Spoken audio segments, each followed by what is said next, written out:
I see a stick with a ball at the end of it, and I'm trying to figure out, and it's just somebody who's wielding this stick with this ball on the end of it. And what it's signifying is that person that's um, wielding the stick and kind of swirling it around, pretending like it's a magic, like it has a star or a magical component to it, instead of a ball, like a tennis ball on top of it.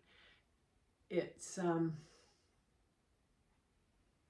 an illusion for the person wielding it, so they think that they actually are able to change everything with a drop of their magic wand, but it's just a made-up wand.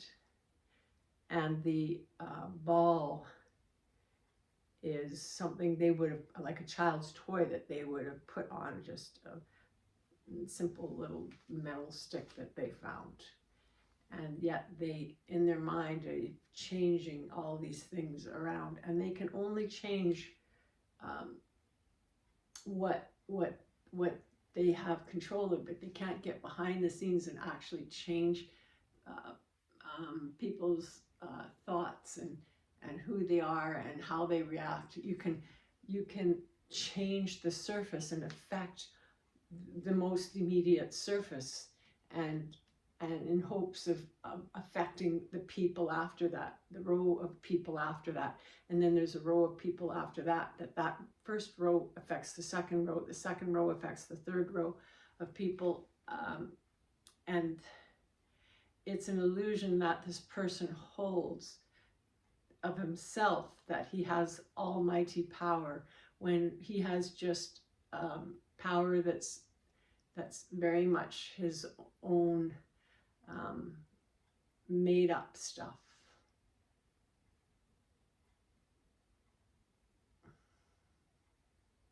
And the people behind that, they do get affected. I'm not saying that they're not affected by his striking of different aspects that are going to affect them. But it can't change what they think and what they feel. It can affect them, yes, but they have the option of being still learning more about who they are, becoming stronger in who they are, and by knowing who they are. And then that affects in turn the people behind them. And you could speak of, say, the parents feeling a certain way, and then their children will feel a way based on what the parents feel like. And it keeps going on and on and on, generations on and on and on. And even without it talking about the generations behind the first layer of people affected by all these changes to them, their lives and their lifestyles, and how they have to manipulate their changes in their own worlds. But basically it affects the next layers, which can be people that those people touched, the first layer touched, so then it touches the second layer and somehow affects them. It can be negatively or positively, but I see more of a positive generational and ability to affect other people, growing as it moves from person behind person behind person behind person. And as those movements continue, and those changes to people that those people touched, changes to the new people who changes to more new people, it becomes tenfold, tenfold, tenfold, even more than that as it becomes